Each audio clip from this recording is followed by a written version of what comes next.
Here's a compelling 900-word introduction for your YouTube video story.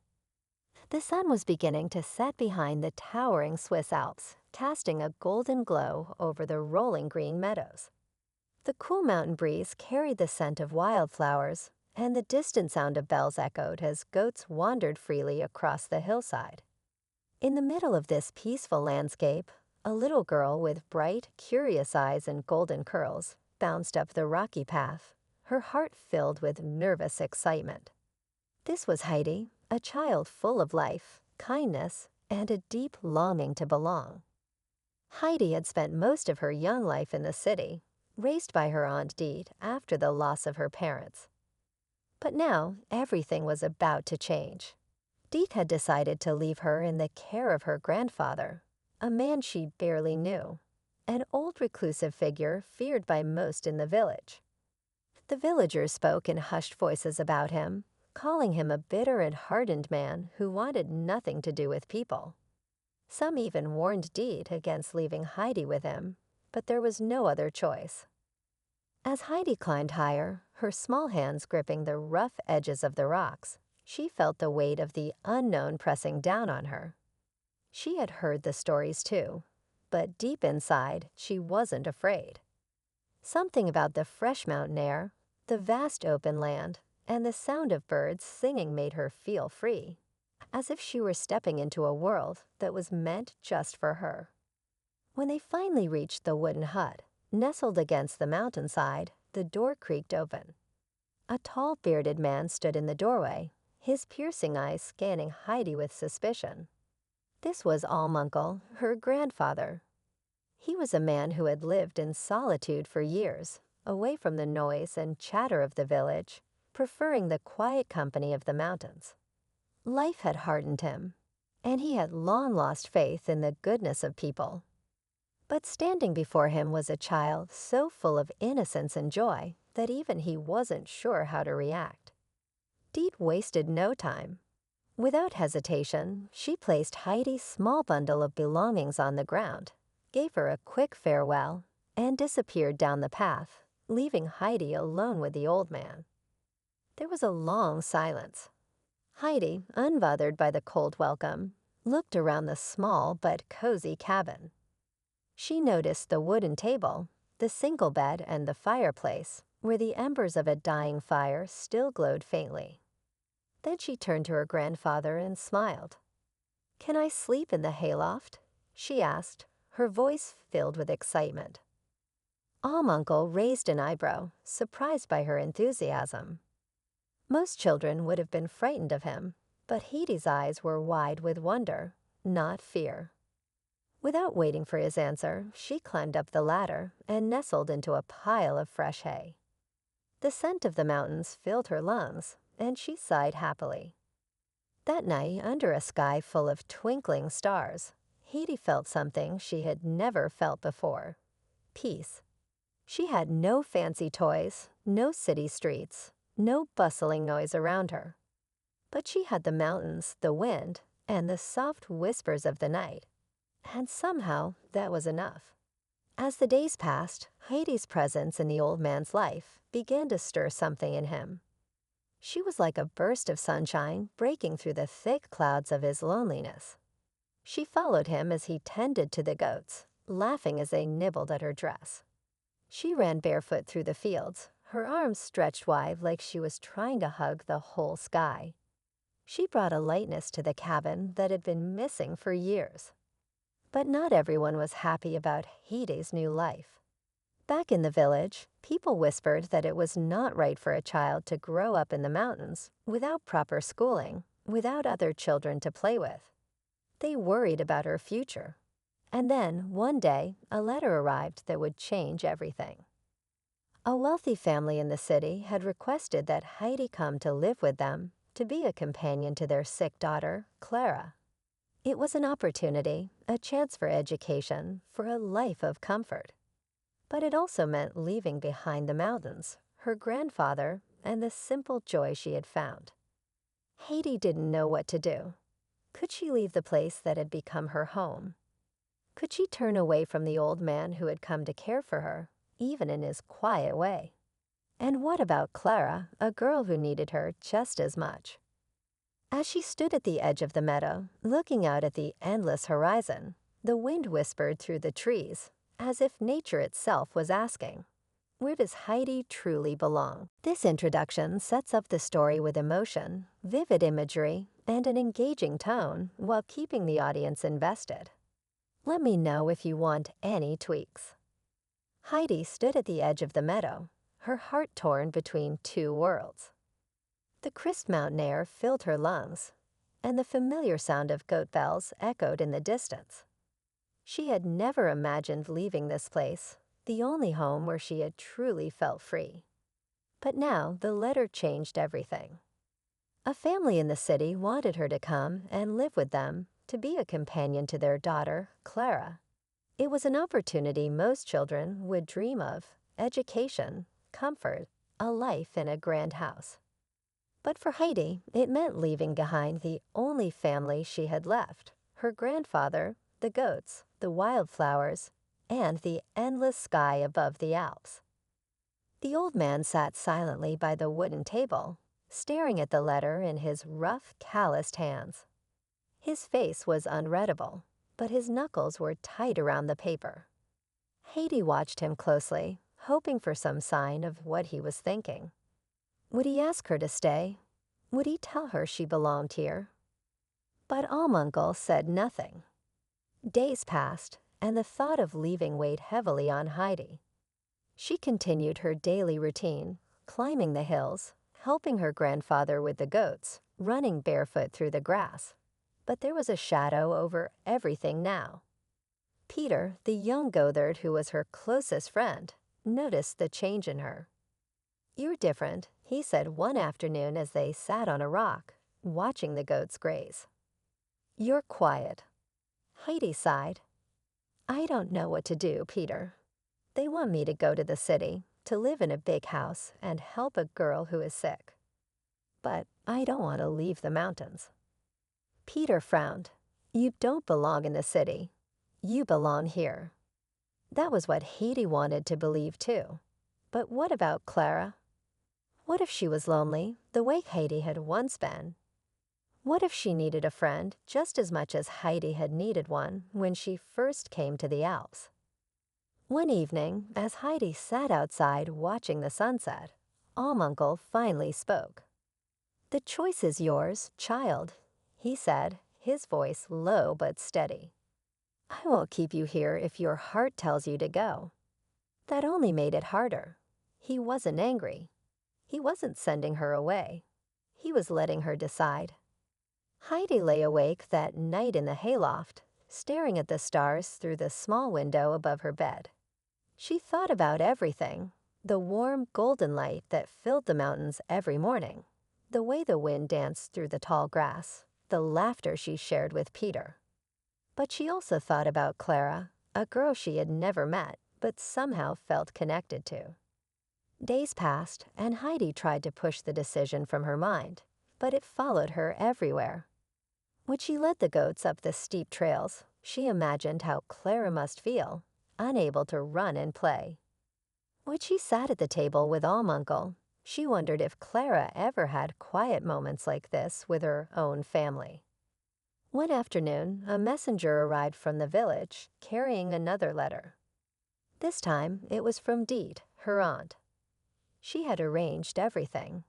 Heidi was expected in the city by the end of the week. Heidi's stomach twisted. It was happening too fast. She still didn't know what she truly wanted. That night, she sat by the fire, her heart heavy. Almunkel didn't say much, but his eyes were softer than usual. "The mountains will always be here," he said finally. "And so will I." Tears welled up in Heidi's eyes.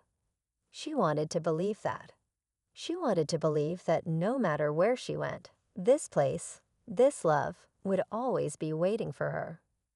The next morning, she made her decision. She would go. She didn't know if it was forever, but she had to see for herself. She had to meet Clara. The day of her departure came too quickly. Peter avoided her all morning, pretending to be busy with the goats. When she finally found him near the river, he kicked at the dirt and wouldn't look at her. "You're leaving," he mumbled. "I'll come back," Heidi said, her voice barely above a whisper.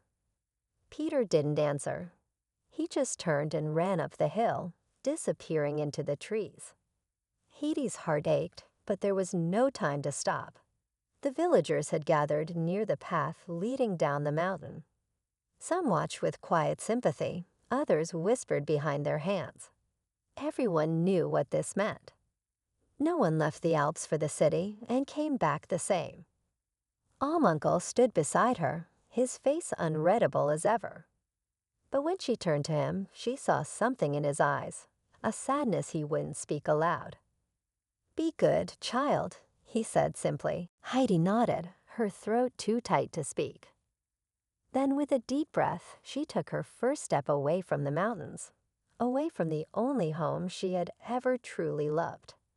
As she disappeared down the winding path, the wind whispered through the trees, carrying the unspoken words of everything she was leaving behind. And ahead, beyond the hills, the city waited. The journey to the city was long and unfamiliar. As the carriage rolled down winding roads, leaving the towering Alps behind, Heidi pressed her face against the window, watching the landscape change. The air felt different here, heavier, filled with the scent of smoke and busy streets instead of wildflowers and fresh mountain winds. She clutched her small bundle of belongings, her heart pounding with a mix of fear and curiosity. When the carriage finally stopped in front of a grand house, Heidi hesitated. The building was tall and elegant, with large windows and a heavy wooden door that seemed to loom over her. A woman in a crisp black dress opened the door and studied Heidi with a sharp, assessing look. "You must be the girl," she said, her voice cool and firm. "Come inside." Heidi stepped in cautiously, her shoes making soft echoes on the polished floor. The house was unlike anything she had ever seen. Tall ceilings, shining chandeliers and furniture, so fine she was afraid to touch it. Everything smelled of polish and perfume, not like the warm, wooden scent of her grandfather's cabin. Then a voice broke through the quiet. "Is she here?" A pale girl in a delicate dress appeared at the top of the staircase. Clara. Her face was kind, her eyes filled with curiosity. Unlike Heidi, she could not run down the stairs. She had to be helped by a maid. When she reached Heidi, she smiled and Heidi felt some of her nervousness fade. "You're smaller than I imagined," Clara said with a soft laugh. "And you're not as sick as I imagined," Heidi replied honestly. Clara's laugh grew louder, and the stiffness in the room seemed to ease. Over the next, Heidi tried her best to adjust to life in the grand house, but it was not easy. Everything was different here, too quiet, too controlled. The city was full of sounds and movement, but inside Clara's home, there were rules for everything. Heidi had to walk carefully so she wouldn't disturb the maids, speak politely at meals, and wear stiff dresses that felt nothing like the loose, comfortable clothes she wore in the mountains. Clara, however, was kind. She asked Heidi endless questions about the Alps, the goats, the wildflowers, the way the wind felt on the mountaintop. Heidi told her about the mornings when the sun painted the peaks golden, and how Peter would whistle to the goats as they climbed the hills. Clara listened with wide eyes, as if imagining herself there. But no matter how much Heidi described it, she knew it wasn't the same. Clara was trapped inside this house, unable to run, unable to breathe the fresh air of the mountains. Still, there was someone who did not welcome Heidi so kindly. Fräulein Rottenmeier, the housekeeper. She watched Heidi with a sharp, disapproving gaze, as if waiting for her to make a mistake. And when Heidi did, when she forgot to place her fork correctly or spoke too loudly, Fräulein Rottenmeier was quick to scold her. "This is not the mountains," she reminded Heidi coldly. "You must learn to behave properly if you wish to stay." Heidi lowered her head, but inside, her heart ached. She wasn't sure she wanted to stay. As the weeks passed, the feeling of homesickness grew stronger. At night, she lay awake in the dark, listening to the distant sounds of the city. She missed the quiet hum of the mountains, the way the wind whispered through the trees. She missed her grandfather. She missed Peter. She even missed the stubborn goats who always tried to wander off. One day, Clara noticed the sadness in Heidi's eyes. "Do you miss your home?" she asked softly. Heidi nodded. "Every day." Clara was silent for a moment. Then she whispered, "I wish I could see it."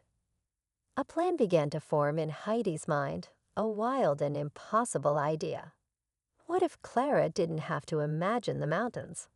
What if she could actually go there? The thought sent a thrill through Heidi, but she quickly pushed it away. It would never be allowed. But the idea refused to leave her mind. And then something unexpected happened. Clara, who had been too weak to stand on her own for so long, reached out and gripped the edge of the wooden railing. Slowly, unsteadily, she pulled herself up. Peter gasped. Heidi froze. And then Clara took a step. Just one, shaky and uncertain, but it was a step. Tears welled in her eyes as she looked at Heidi. "I can feel the ground," she whispered. "I can feel it." The mountains had given her what the city never could, freedom. Clara stood frozen for a moment, the realization sinking in.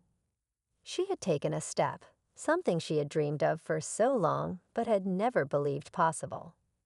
The mountain air wrapped around her like a warm embrace, filling her lungs, lifting her spirit. Heidi and Peter watched in awe, their faces a mix of shock and hope. Even Heidi's grandfather, who rarely showed emotion, had a softness in his eyes as he looked at the young girl standing before him. A small, trembling smile formed on Clara's lips. She reached out and took another step, then another. Her legs wobbled, weak from years of stillness, but the determination in her face was stronger than ever. Heidi rushed to her side, ready to catch her if she fell, but Clara shook her head. "I can do it," she whispered. Tears streamed down Heidi's cheeks as she watched her friend move forward, her steps slow but steady. Peter clapped his hands, grinning from ear to ear. Even the goats, as if sensing the moment, bleated excitedly in the background. It was as if the whole mountain was celebrating with them. That evening, as the sun dipped behind the peaks, painting the sky in shades of orange and pink, Clara sat outside the cabin, wrapped in a soft blanket. She had never felt so alive. The mountains weren't just a place. They were a gift, a second chance. Heidi sat beside her, watching the last light fade. "I knew this would help you," she said quietly. Clara turned to her, her eyes shining. "You were right," she admitted. "I feel different here. Stronger. Happier." Days passed, and Clara grew stronger with each one. She practiced walking every morning, leaning less and less on the wooden railing outside the cabin. Peter cheered her on, and Heidi's grandfather, in his own quiet way, made sure she had everything she needed. The fresh mountain air, the warmth of the sun, and the freedom of nature worked like magic, helping Clara regain what she had lost. But the peace couldn't last forever. One morning, the carriage arrived at the foot of the mountain, and a familiar figure stepped out, Clara's father. Tears filled his eyes as he dropped to his knees, holding out his arms. "How is this possible?" he whispered, barely able to believe what he was seeing. Clara smiled, throwing her arms around him. "Heidi brought me here," she said, her voice full of gratitude. "And the mountains. They healed me." Her father held her tightly, then looked up at Heidi, who stood nearby, nervous but hopeful. "You did this for her?" he asked. Heidi nodded. She needed to be here. For the first time, Clara's father truly saw Heidi, not as a wild mountain girl, but as someone who had given his daughter a gift no doctor ever could. He stood and placed a hand on her shoulder. "Thank you," he said, his voice full of sincerity. Fräulein Rottenmeier had followed, expecting to find Clara in distress. Instead, she was speechless. The sight of Clara walking left her frozen in place. She had always believed strict rules and careful control were what Clara needed, but now, faced with the truth, she had no words. The decision was made.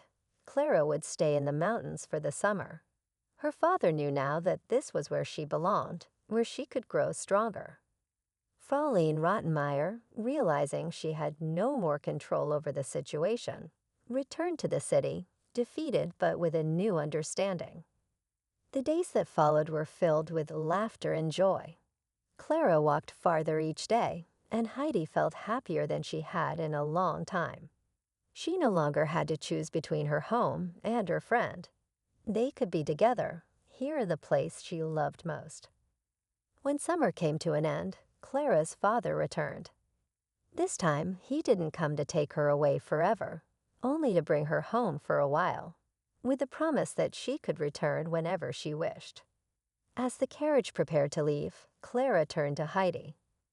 "I'll come back," she promised. "And next time, I'll race you to the top of the hill." Heidi grinned. "I'll be waiting."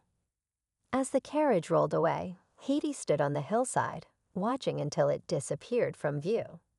She turned back to her grandfather's cabin, her heart full. Life would go on, the mountains would remain, and now she knew she would never be alone. The wind whispered through the trees, carrying with it the promise of new adventures. And as Heidi ran up the hillside, laughing, she knew this was just the beginning. One evening, when Heidi was helping Clara to her room, she found herself whispering, "What if you did go? Just for a little while." Clara's eyes lit up, but almost immediately, her excitement faded. Papa would never allow it. And Fräulein Rottenmeier, she would never. Clara's longing gaze stayed with Heidi long after their conversation ended. The idea of bringing Clara to the mountains had seemed impossible at first, but now it was all she could think about. The more she imagined it, the more she believed that if Clara could just breathe the mountain air, feel the sun on her face, and hear the birds calling in the distance, she might find a new kind of strength. Maybe, just maybe, she could learn to walk again. But there was no way Fräulein Rottenmeier would allow it.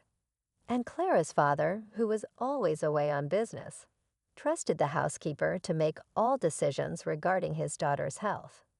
If they were to do this, it had to be in secret. One evening, when the house was quiet and the gas lamps cast long shadows on the walls, Heidi tiptoed to Clara's room. Clara was sitting by the window, staring out at the city below. "I have an idea," Heidi whispered. Clara turned to her, curious. "If we don't ask for permission, if we just go, no one can stop us." Clara's eyes widened. "How? I can't walk, Heidi." "I'll help you," Heidi said without hesitation. "We can take a carriage part of the way, and Peter can meet us at the base of the mountain. We'll figure it out." For the first time in weeks, Clara looked truly alive. The thought of escaping this house, of seeing something beyond these walls, filled her with a nervous excitement. But fear flickered in her eyes just as quickly. "If we get caught," she started, but Heidi shook her head. "We won't." Over the next few days, Heidi carefully planned everything. She watched how the night of their escape arrived faster than Heidi had expected. The house was quiet, the only sounds coming from the distant clip-clop of horses on the cobbled streets outside. Heidi helped Clara into a thick cloak and carefully placed a small bag over her shoulder. Her hands trembled, but she didn't let the fear take hold. This had to work. With slow, careful movements, Heidi guided Clara through the dimly lit hallways. Every step felt like an eternity, and every small creak in the wooden floor sent their hearts racing. When they reached the back door, Heidi held her breath as she turned the handle. It opened without a sound. The cold night air rushed over them as they stepped outside. A carriage waited near the corner, just as planned. The driver, an old friend of Peter's, nodded at them and quickly helped Clara inside. Heidi climbed in beside her, pulling the heavy blanket over them both. The carriage jolted forward, and as they rolled down the street, Clara gripped Heidi's hand tightly. They had done it. They were free. But their relief was short-lived. Just as they were nearing the edge of the city, a sharp voice called out behind them. "Stop that carriage." Heidi's heart lurched. She turned to see a familiar figure standing in the street, Fräulein Rottenmeier. Her face was twisted with anger, and behind her, 2 footmen rushed forward, trying to reach the carriage before it could gain speed.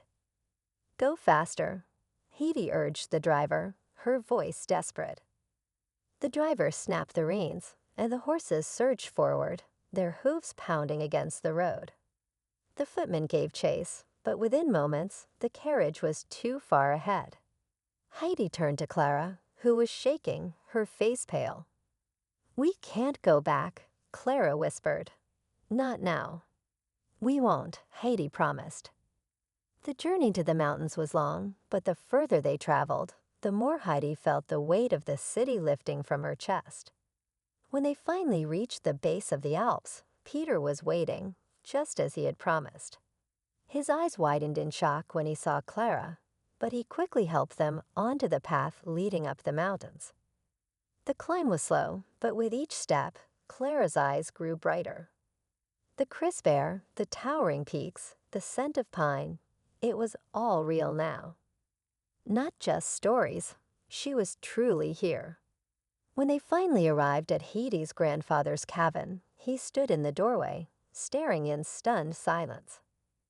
Then, without a word, he stepped forward and gently placed a hand on Clara's shoulder. "You brought her here," he said softly, looking at Heidi with something like pride. "I had to," Heidi whispered.